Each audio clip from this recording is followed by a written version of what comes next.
y'all, it's your girl Suzette with Crafting with Susie, coming to you today with another call vlog, episode 11. All right guys, so we got some stuff to talk about today. I'm on my way to Ollie's to see what they have. So if this is your first time watching, thank you so much for stopping by. Please like my video. If you like what you see, leave a comment. Don't forget to subscribe and hit that notification bell at the bottom so you're notified of when I upload my next video here on YouTube.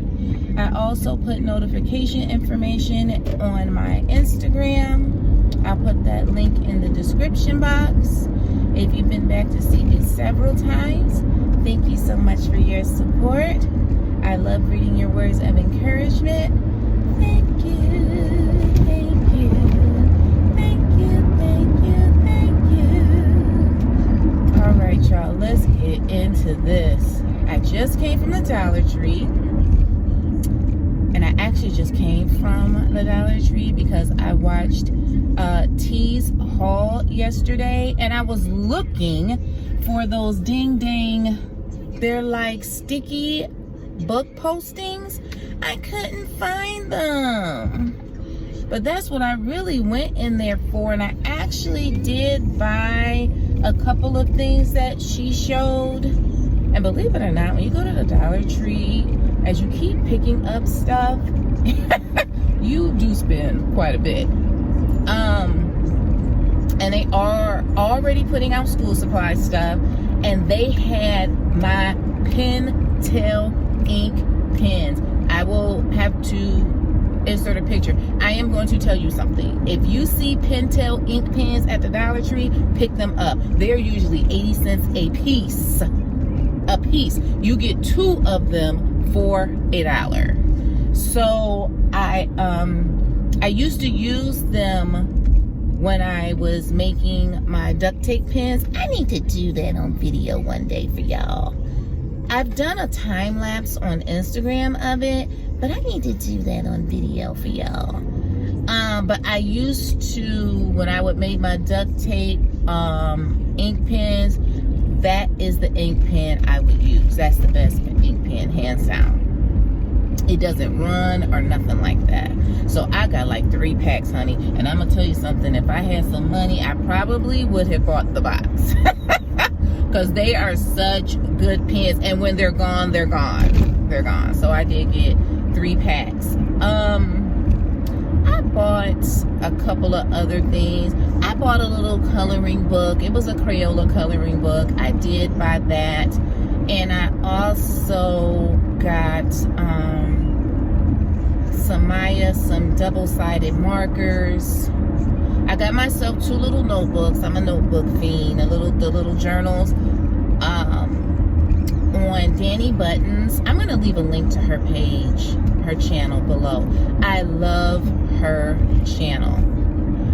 And she was setting goals for herself with her crafting, in her case, her coloring. And it made so much sense to me. So I bought 2 new little notebooks. Like I keep a little notebook / journal type thing for my YouTube. Like the content I want to do that week, when I'm gonna post, when I'm going to record, that type of stuff, when I'm gonna edit. But I thought it was nice to have one for the coloring, and I actually am going to probably do one for the diamond painting. And y'all, it looked like it's about to pour down rain. It's so dark on this side of town. So I done talked about that enough. Ollie's, I'm going out there because it's an extra 15% off, and you know their coloring books are really, really cheap. So I'm going to see if they have something I want. If they don't, I'm just not going to get it. But if they do, I'll grab something. I don't know when they do their shipment. I should ask. See, my Dollar Tree does their shipments on Thursdays, and today is Thursday, so the store is pretty stocked. I'm so sorry, I'm moving y'all around. So I have been watching some good stuff on Netflix here lately. I'm just gonna tell you guys about a few of them, and then I'll go into detail about one. Fatherhood with Kevin Hart was very good. That's kind of a tearjerker. It was nice to kind of see him in a different type of role. That was good. Fatherhood on Netflix. Monster on Netflix. Y'all gotta watch that. Watch it.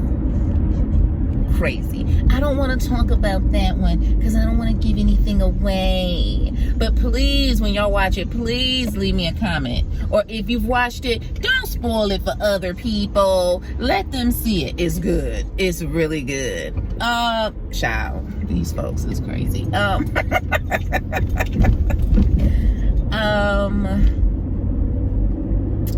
I watched something on Hulu on 2020 about the Gone Girl.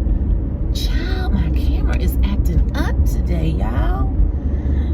About the Gone Girl story. I'm gonna go over that. That was ridiculous. Somebody, Steph told me to watch that. I watched it. Like, even I thought they was lying, but whatever. It was good. But what I'm going to talk to you about is I finally forced myself to watch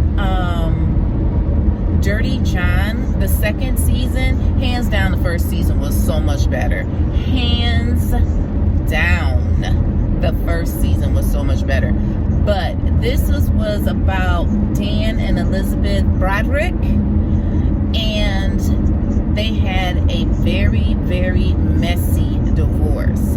And I think this was a 5-year battle, but I am really going to do my best to not make this a long video. The story was so long because it kept going back and forth so much, and I think that's what was like discouraging me from watching. It was like, you know what, why are we doing this? But they got married young. They didn't have nothing. They stayed in a little apartment. He decided he wanted to go to medical school.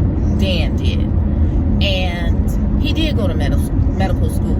She worked little odd-end jobs. She was pregnant in between him going to medical school. He did become a doctor, and then one day he decided he didn't want to do that anymore. He wanted to become a lawyer. Now, she encouraged it, but of course she had questions like, why are we flip-flopping? And he basically explained to her, being an attorney. How did he explain this to her? Being an attorney and then being a doctor, being a doctor, when he becomes a malpractice attorney, him being a doctor will help them make more money. That was the bigger picture. That was the bigger picture. He was basically able to help from both sides of, I don't know, of the story, okay? So she went with it and was like, okay, so on and so forth. She encouraged him. She helped him. She helped him the first time. She helped him the second time. Now, you know how we do. I'm helping you by being supportive. I'm helping you by encouraging you. I'm helping you by me continuing to work. I'm helping you by, if you need assistance at home with studying or whatever, that's me contributing. So like I said, they didn't have anything in the beginning. Even when he was a doctor, they were like still struggling. She even said at one point, before all of this, they were on food stamps. And he became an attorney. Well, when he became an attorney, that's when the ball started to roll. That's when the money started coming in. That's when they bought the house. That's when she started becoming more like a socialite. Having brunches with her friends every Wednesday, whatever. They would plan parties, they would do this, that, and the other, because the women didn't work and the men did. That's the role they played. And everybody's marriage is different. That's the role they played. And so she did this for years. They had 4 kids. One of them died during childbirth, but there was 4 children, a set of twins, and then I believe 2 older daughters, and the twins were boys. Yes, I believe that's what it was. And after so many years of them being married, what ended up happening was, he thought, I believe, y'all correct me if I'm wrong, he thought he was going to become a partner at a firm. The person he thought who was going to bring him in as a partner left. So he felt like he should leave. And his wife was like, well, what about you starting your own firm? That's planting the seed. Okay? That's planting the seed. For all y'all out there watching. That is planting the seed. And he was like, no, he didn't think he could do it. And she's like, no, you can do anything. Encouraging him, pushing him, lifting him up. He started his own firm. She decorated, interior decorated, helped him get it all set up. Once he started rolling, because he was by himself, like with a secretary, and that was it. Like, there was nothing. Once he started rolling and the money started really, really coming in, because he was good. Like, this man was smart. That he was not no dummy. And his work was his life. That's just what it was. He,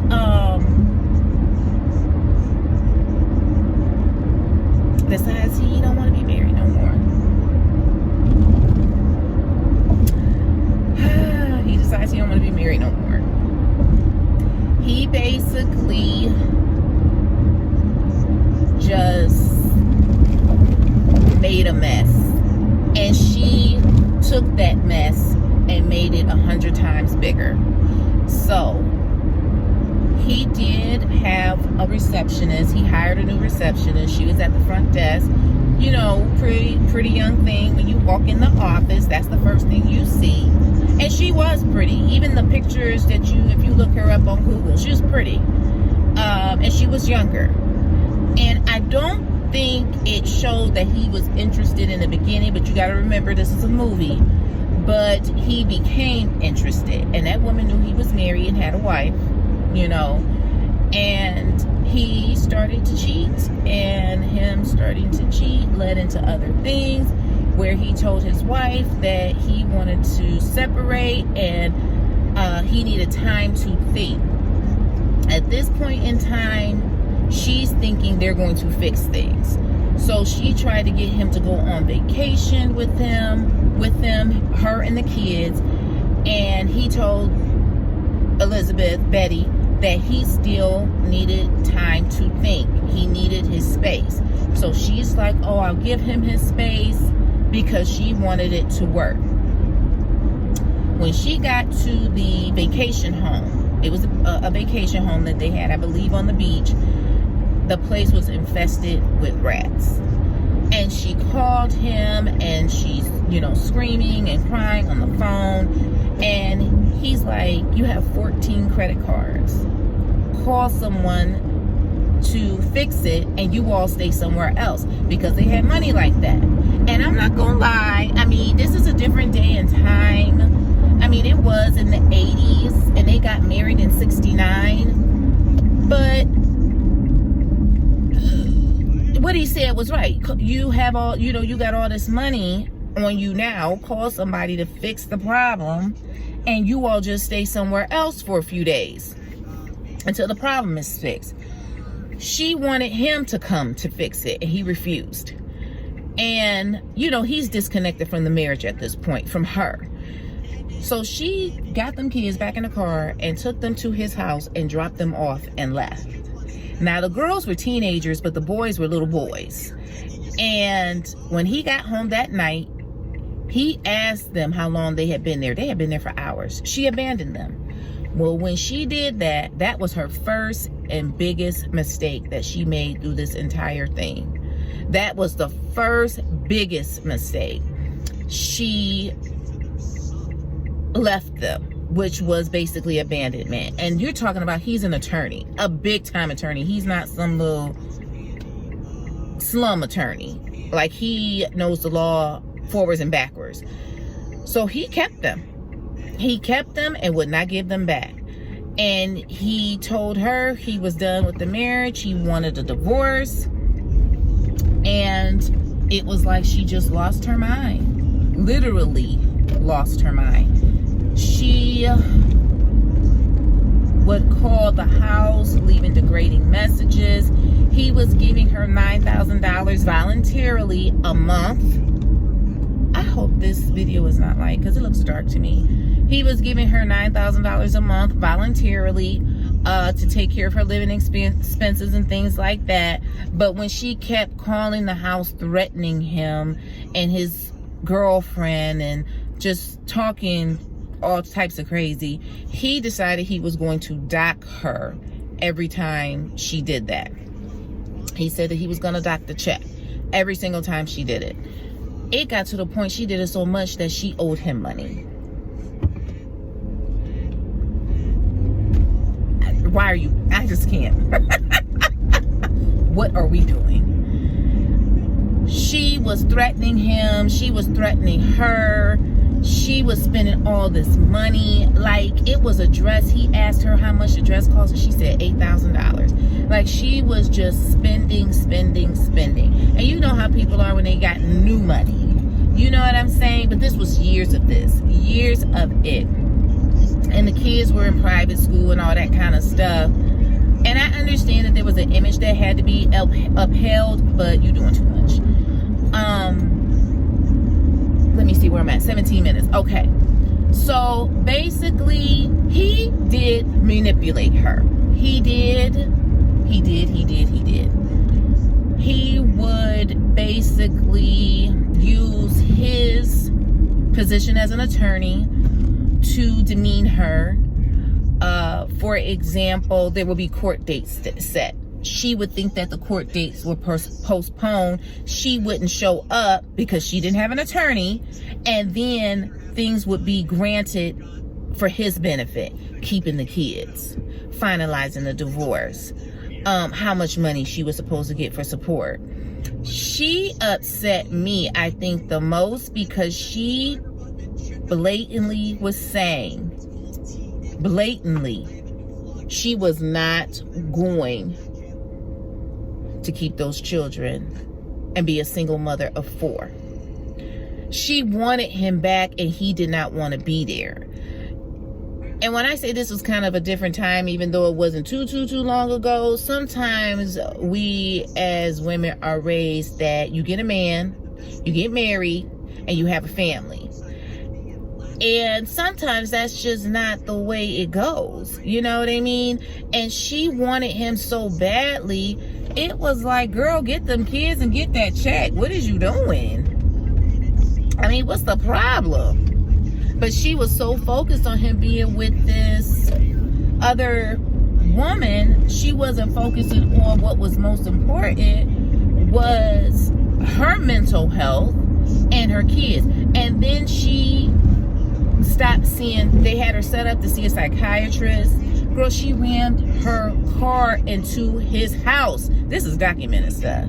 She rammed her car into his front door. I want everybody to get off them drugs. Like, what are you doing? And they had her talking to a psychiatrist, and eventually she told that psychiatrist, you are too good. I'm not coming back here no more. You are going to convince me to take those kids and to give him this divorce, and I don't want to do that. And that psychiatrist went to the courts and said she don't want those children. And they didn't give them to her either. I know she thinks that he was trying to make her take responsibility for something that he should have been taking responsibility for. Well, that's why you set up visitation. You set up visitation. Her visitation was awful. Her visitation, she literally was seeing them every other week, Wednesday, and every other weekend, and every other holiday. You might as well just not even see him at all. He had sole custody. She would not get an attorney. This crazy woman went to one of his friends. Why are you talking to one of his friends about what she could do? And the friend told her, I can't represent you. I can't do that. And she's like, you can't represent the both of us? And he's like, no. He said, I'm going to tell you now, you need to get whatever you need to get together so you don't lose your children. Now, he's giving her free advice, telling her, you need to do whatever it is that you need to do not to lose the kids. And she just wasn't listening. I hope I didn't miss my turn. I don't think so. I turned at Starbucks. And she just wasn't listening to anybody. No one. She would get stuff in the mail. She wouldn't open in her mail.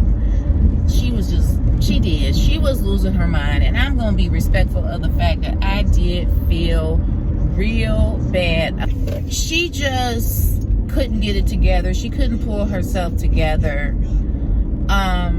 Eventually what ended up happening is her daughter misplaced her keys. And she took the keys. She hid the keys. Betty did. And after 5 years of just going through so much drama, so much back and forth, she couldn't go to their property. She couldn't go into their home.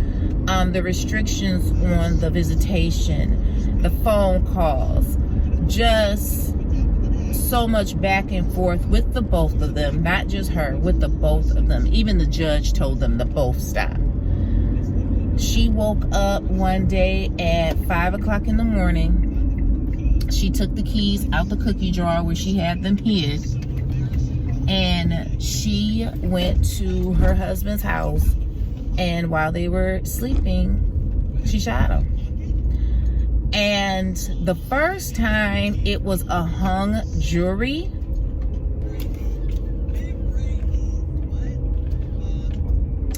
Okay, sorry. So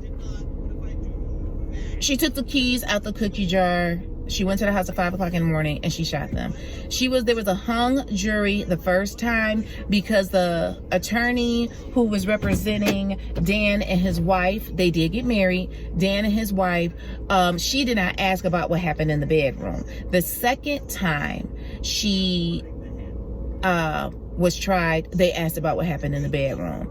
And like, she was getting all this fan mail, stacks and stacks of fan mail. Like, these people were saying that she should have, killed him and all this stuff. I don't personally agree with that. That's just me.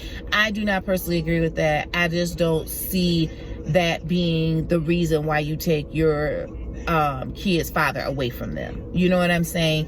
And like the oldest daughter said, he may not have been perfect.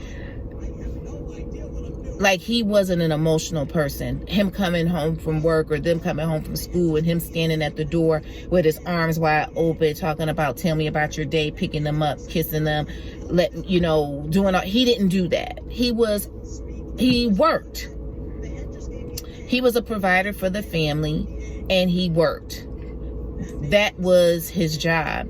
And she took him away from them. And I just think it's wrong. And I'm going to tell you, this happened 10, 11 years ago. Am I saying that right? No, God. How long ago did this happen? 90? 20 years ago? And this story is still being told. There's been books written. It's been in magazines. It's been in newspapers.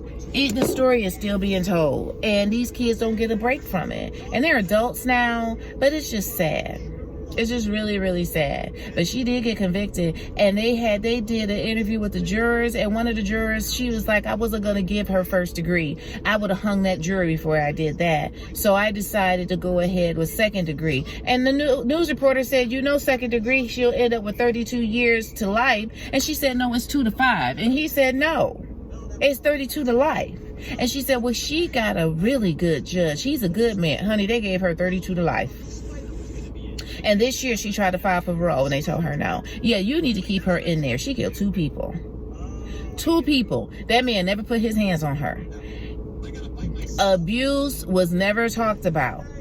And I believe the manipulation that he did came at the time of the divorce. And like when he separated himself from her, he knew that all the money he made during the separation was his, and he blew up then.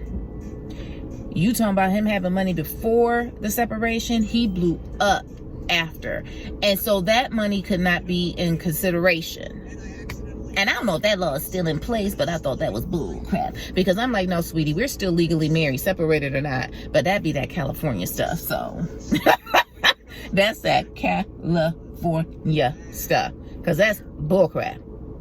We're still legally married. I don't care what you say. But. And like when he married his new wife, she was all like, did she wear white? Like, why are you even concerned? I don't even know why you would even care. Move on. And her son told her that. He was a little boy on the phone. I did have little tears with that. He was begging his mom, please let this go. Please stop calling. Please stop arguing with dad. Please stop using bad language. Please stop coming to the house. If you don't stop, we can't come home, and we want to come home. And she didn't want them to come home, not without that husband. And he just told her, he said if it wasn't Linda, it would have been somebody else. Just leave it alone. She was losing her friends because she would not stop talking about it. Her friends were like, we're done. She was starting to look a mess. Like, she always had herself so well put together. She just was losing it. And I can't shade on the part of her, you know, not being able to keep it together, but it was like the bigger picture are your children, and you're forgetting that, and you need to remember that is the bigger picture. Now they don't have either one of you all, and somebody else has to raise them, and you still don't get the money. Because I hope she not getting paid for all this kind of stuff, because that ain't cool either. That's not cool. She shouldn't be. The money should go to the kids, period. The money should go to her children. They should not, the money should not be going to her. All right, y'all. Let me let y'all go so I can go in the store. This place is packed today, honey. They got that sale going on. I ain't never seen this many people out here. All righty, y'all. Thank you so much for watching. I will talk to you all later. Remember to stay beautiful and stay blessed. Bye. Bye.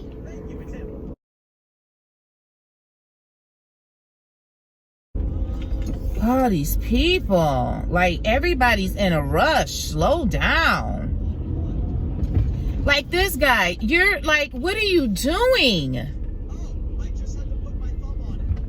Apparently there's no password. And he still won't cross the street. I don't know what's going on today, honey. I need to go back to the house.